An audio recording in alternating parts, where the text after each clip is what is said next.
Rajveer beer shoppe seal pack राज्य उत्पादन शुल्क विभाग यांची कारवाई।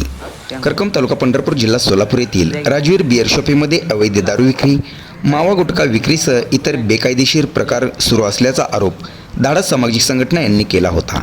या तक्रारीची दखल घेत राज्य उत्पादन शुल्क विभाग पंढरपूरने संबंधित बियर शॉपीवर विभागीय विसंगती प्रकरण दाखल करून चौकशी केली। त्यानंतर जिल्हाधिकारी सोलापूर यांच्या आदेशानुसार संबंधित बियर शॉपीचा परवाना 13 ऑगस्ट 2026 रोजी रद्द करण्यात आल्याचे पंढरपूर विभागाचे निरीक्षक यांनी पत्राद्वारे कळवले आहे।